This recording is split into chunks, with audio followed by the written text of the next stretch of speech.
नमस्कार. आस्था लर्न्स या आमच्या एज्युकेशन चॅनेलमध्ये सर्वांचं स्वागत. पोलीस भरती संदर्भात आपण मार्गदर्शन करत आहोत आणि औरंगाबाद रेल्वे पोलीसची 2023ची जी परीक्षा आहे त्या परीक्षेतील बुद्धिमत्ता चाचणीचा आपण या ठिकाणी विचार करणार आहोत. त्यातील हा जो पहिला प्रश्न आहे तो 17, 37, 65, 101, प्रश्नचिन्ह 197 या संख्या आहेत, क्रमाने दिलेल्या आहेत आणि प्रश्नचिन्हाच्या जागी कोणती संख्या येईल ते काढायचं. 17 म्हणजे 4चा वर्ग 16 अधिक 1, हा 6चा वर्ग 36 अधिक 1, या ठिकाणी 8चा वर्ग 64 अधिक 1, 10चा वर्ग 100 अधिक 1 आणि 12चा वर्ग 144 अधिक 1, म्हणजे या ठिकाणी 145 येईल. आता दुसरा प्रश्न आहे, BAD हा शब्द सांकेतिक भाषेत 5, 4, 7 असा लिहितात, तर नेशन हा शब्द त्याच सांकेतिक भाषेत कसा लिहाल. आता अशा प्रकारचे असताना प्रश्न असेल तर बी कोणत्या क्रमांकाला आहे, दुसऱ्या, त्याऐवजी 5 आलं म्हणजे 2 आणि 3 5. ए पहिला आहे, 3चा फरक आहे. डी चौथा आहे, 3चा फरक आहे. म्हणजे या शब्दातील जे अक्षरं आलेले आहेत त्या 3ने वाढवून उत्तर लिहायचं.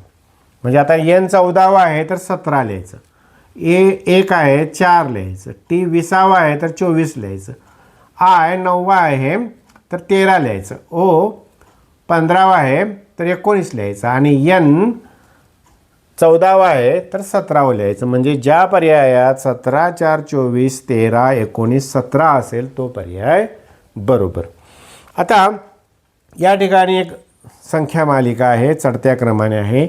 157, 181, 209, 241, 277 आणि त्या पुढील संख्या कोणती असा प्रश्न आहे. अशा वेळी वेगवेगळ्या या ठिकाणी इथं कसं वर्गसंख्या अधिक आहे तसं प्रत्येक वेळी असत नाही. इथं फरक बघायचा आपण. 157 अधिक 24 केलं तर 181 येतं. आता इथं 28 करावं लागतं. 181 अधिक 28 बरोबर 209, 209 अधिक 32 बरोबर 241, 241 अधिक 36 बरोबर 277 आणि यामध्ये 40 करायचं. 277 अधिक 40 बरोबर 317 हे त्या प्रश्नाचे उत्तर आहे. सौरभचे घड्याळ दर तासाला 5 सेकंद मागे पडते. रविवारी दुपारी 3 वाजता ते बरोबर लावले तर बुधवारी दुपारी 3 वाजता कोणती वेळ दाखवेल. रविवारी दुपारी ते बुधवारी दुपारी म्हणजे जवळजवळ 3 दिवस झाले.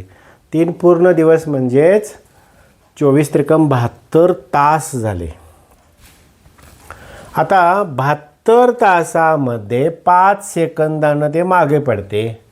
म्हणजे प्रत्येक तासाला 5 सेकंद, तर 72 तासामध्ये ते 360 सेकंद मागे पडेल. आता 360 सेकंद म्हणजे मिनिटे किती, 360 भागिले 60 बरोबर 6 मिनिटे. म्हणजे त्या घड्याळामध्ये ज्यावेळी आपण पाहू त्यावेळी ते 6 मिनिटं मागे असणार आहे. म्हणजे 3 वाजून 6 मिनिटे असणार नाही तर 2 वाजून 54 मिनिटे ही वेळ ते दाखवेल. आता या ठिकाणी प्रश्न बघा. सफरचंद, फळे, डाळिंब ह्याशी संबंधित योग्य आकृती कोणती असा प्रश्न विचारलेला आहे. या ठिकाणी वेगवेगळ्या आकृत्या आहेत. यांना वेन आकृत्या म्हणतात. यातील फरक आपल्याला ओळखता आला पाहिजे. या प्रश्नाशी निगडीत आकृती पाहूया म्हणजे ह्या आकृत्या तुम्हाला समजतील. आता सफरचंद हे एक फळ आहे आणि डाळिंब हे एक फळ आहे, पण ही 2 वेगवेगळी फळं आहेत. पण फळांच्या यादीतच ते येतं. म्हणजे फळासाठी एक गोल आला आणि सफरचंद आणि डाळिंब ही वेगवेगळी फळं आहेत, पण फळांच्या मध्ये आल्यामुळं ही आकृती येणार. आता ही आकृती काय येणार नाही तर सफरचंद वेगळं, डाळिंब वेगळं आणि फळे वेगळं असं होऊ शकत नाही. समजा असं असेल भारत, पाकिस्तान, श्रीलंका तर ते बरोबर येईल. आता इथं पहा, फळ दिलेलं आहे आणि सफरचंद दिलं तर हे बरोबर आणि हे फुल द्यायला पाहिजे होतं, म्हणजे वेगळी आकृती आली असते. आता या ठिकाणी बघा, ही आकृती आहे समसंख्या, विषम संख्या, मूळ संख्या, अशा प्रकारच्या उदाहरणासाठी ही आकृती येईल. म्हणजे ही आकृती अत्यंत महत्त्वाचं आहे. वेन आकृत्यावर एखादा प्रश्न आला तर या 4 आकृत्यांच्या आधारे तुम्हाला कोणताही प्रश्न सोडवता आला पाहिजे. हा प्रश्न आहे तो अक्षरमालेवर आधारित आहे. AZB CXD VF GTH आणि त्यापुढे काय. तर पहिल्यांदा एक एक अक्षराचं निरीक्षण करायचं. 1 आणि 3 5 7 9वे अक्षर म्हणून आहे. तसं उलट क्रमाने यायचं. 1 नंतर 3 5 7 9वे अक्षर इकडून बघितलं तर आर. आणि आता हे बघायचं 2 अक्षर पुढे गेले. 2 4 6 8 10 जे. तर IRJ हा पर्याय येईल. आता हा बेडूक, गवत, साप, गरुड, नाकतोडा यांचं निरीक्षण केलं, त्यांचा क्रम लावा म्हटले. अन्न साखळीच्या आधारे हा प्रश्न सोडवायचा आहे. तर गवतावर आधारित नाकतोडा आहे आणि नाकतोडावर आधारित बेडूक आहे, बेडकावर आधारित साप आहे आणि सापावर आधारित गरुड आहे. आधारित याचा अर्थ काय, अन्न.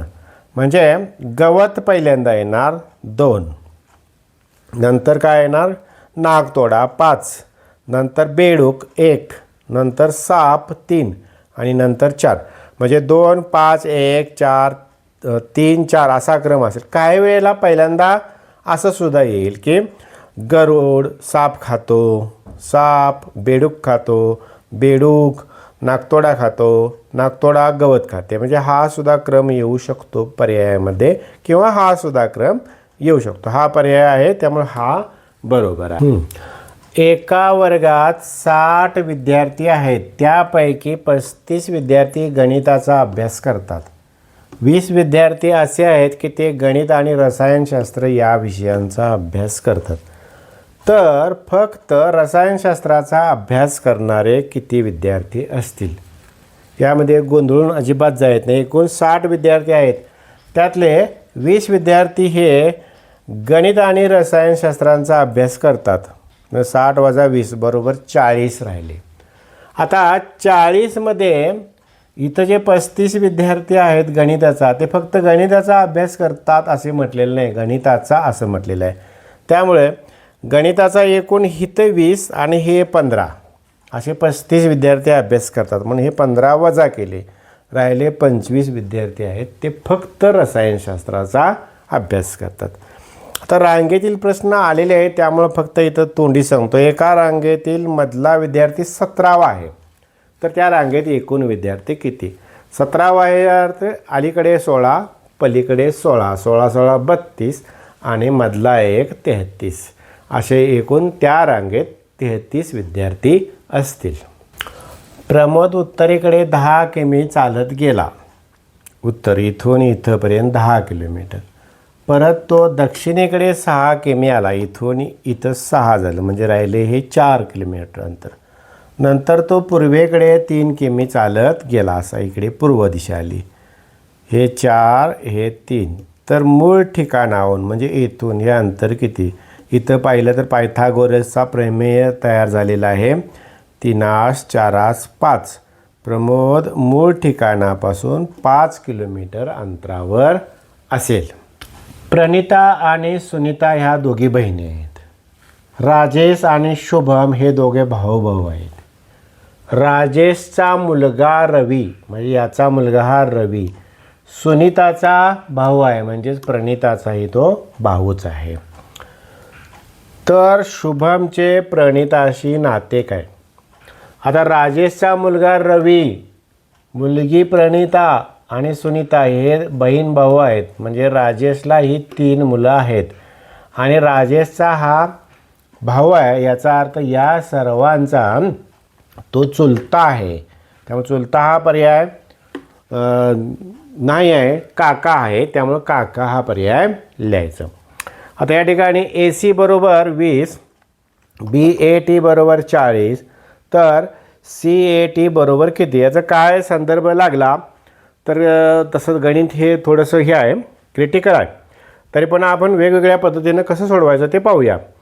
आता ची किंमत 1 आणि Cची 3 धरले 16, 1 आणि 3 4 आणि 16 येतं वजा केलं, 4 आणि 16 20 आलं. यांची बेरीज केली तर 2 1 3 आणि 20 24 आणि 17 40 आलं. तर याप्रमाणे केलं 3 आणि 1 4 आणि 20 24 आणि 18 42, अशा पद्धतीनं 16 17 18चा फरक धरला, 42 पर्यायामध्ये नाही आहे. मग काय करायचं, दुसरा ऑप्शन एकच आहे पर्याय बघितलं तर. याची किंमत 20 आहे, याची किंमत 40 आहे, तर 20 40 आणि याची किंमत 60 आहे. पर्यायामध्ये 60 आहे, म्हणून पर्याय 60 ज्या क्रमांकाला आहे तो बरोबर धरायचा. आता हा प्रश्न पहा, सोपा आहे प्रश्न, फक्त त्यातील ट्रिक समजली पाहिजे. एका मीटिंगमध्ये 31 सदस्य होते, प्रत्येकाने एकमेकाला हस्तांदोलन दिले, तर एकूण किती हस्तांदोलन होतील. अशा पद्धतीचा जर प्रश्न आला तर एकूण सदस्य किती 31, त्यापेक्षा एक कमी म्हणजे 30. 31 आणि 30 यांचा गुणाकार करायचा आणि त्याला भागिले 2 करायचं, म्हणजे 31 गुणिले 15 थोडक्यात करायचं. यांचा गुणाकार केला तर तो 465 येतो. समजा असाच प्रश्न आला की एक 15 संघ आहेत, क्रिकेटचे 15 संघ आहेत आणि ते प्रत्येक संघ एकमेकाशी साखळी पद्धतीने खेळलेत, तर एकूण साखळी सामन्यात किती सामने झाले असा सुद्धा प्रश्न येतो. साखळी पद्धतीत म्हणजेच एकमेकाशी प्रत्येकजण खेळतो. तेही असेच सोडवायचे की 15 संघ आहेत म्हणून 15 गुणिले 14 बरोबर 2, म्हणजेच इथं 7 आलं. 15 गुणिले 7 बरोबर 105 साखळी सामने होतील.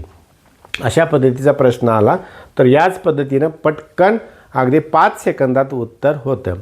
अशा प्रकारे पहिला बुद्धिमत्तेवरील एपिसोड इथं या ठिकाणी संपलेला आहे. औरंगाबाद जिल्ह्यातील सरकारी प्रश्नपत्रिकेतील या पुढचा आपण व्हिडिओ पाहू. आमचा व्हिडिओ लाईक करा, सबस्क्राईब करा आणि बेल आयकॉनवर क्लिक करा, म्हणजे तुम्हाला वेगवेगळ्या प्रकारचे व्हिडिओ पाहायला मिळतील. जय हिंद.